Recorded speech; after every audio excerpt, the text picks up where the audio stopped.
Brilliance Audio presents Into the Fire, an Orphan X novel by Gregg Hurwitz. Performed by Scott Brick. At the Fuller Street trailhead of Runyon Canyon, Max Merriweather stitched his hands together behind him and leaned forward to stretch out his lower back, where 33 years of wear and tear had taken roost. Hikers were out in force, gay couples and aggressively fit moms, dog walkers and the occasional celebrity in oversized sunglasses and a don't-notice-me slouch beanie.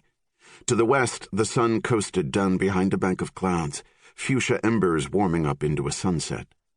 The older he got, the more life seemed to present him with puzzles he didn't know how to solve, holding down steady work, stashing away money, and Violet. 2 years and 7 months later, and he still couldn't think of Violet without feeling it in his chest, a ping to the soft tissue. He knew he wore the weight of it in his face, in the knots of his shoulders, in the stiffness of his back. These days people looked at him like they didn't want him to rub off on them. He couldn't blame them. He didn't want to rub off on himself. Oh well. As his old man said, a whole lot of folks do better with worse.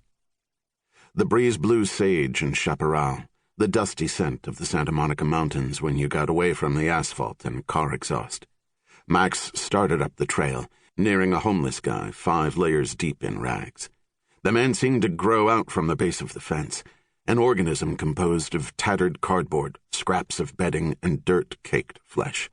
Swollen legs protruded from a shabby blanket, the skin the same color as the fabric, the dirt.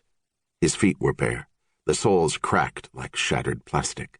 A pit bull mix was curled up beside him, his snout scarred like the hull of an old ship. Probably a dogfight rescue. The man rattled some coins in a chewed Fatburger cup. Help a guy out. Max said, "We all got it rough, pal." The man nodded sagely. Ain't that the truth? Max jogged up the trail, weaving through the post-workday rush. Designer mini dogs trotted on bejeweled leashes. Rihanna blared from Beats headphones. A few guys moved together like a pride of lions, their hair cut in Mad Men parts, negotiating deals too loudly on their phones. A silver-haired husband and wife held hands and looked as content as anyone Max had ever seen, outside a TV commercial. He reached Inspiration Point and took in the downtown skyline miles to the southeast. The scrubby trail brush in the foreground framed the urban sprawl beyond, a snapshot of Los Angeles in all its rangy glory. Violet had always loved this view, and now this was the closest to her he could get. A mom nudged up beside him with an off-road stroller rugged enough to have been designed by the United States Army. Behind dark mesh a baby cooed, and Max turned quickly away. He ran back down even harder. As he passed through the gate, he heard the homeless guy rattle his few coins and call out to the pride of young men.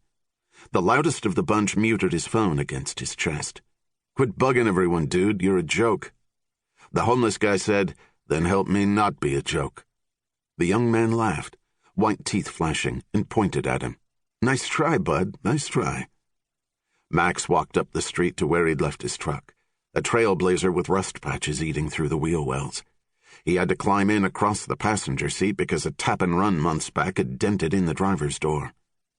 He sat for a moment, hands on the steering wheel. He thought of the homeless guy back by the fence, those painful deep cracks running through the soles of his blackened feet. Help me not be a joke. He turned the truck on, but couldn't bring himself to tug the gear shift into drive. A whole lot of folks do better with worse. Defeated, he cut the engine and climbed out over the console. He headed back toward the trailhead. 3 minutes later, he returned. Barefoot. From the truck bed, he pulled out a dirty pair of socks and his work boots, worn from his by-the-day construction gig. When he crawled back behind the wheel, his phone chimed in the glove box. He popped open the antique clamshell he'd been using ever since he fell behind on the payments for his iPhone. A text from his father waited. "Your cousin Grant was killed last night. Figured you should know." Max lowered his face, took a few deep breaths, his hand clammy around the phone. Then he shoved the truck into gear, the transmission complaining, and headed into whatever the day held.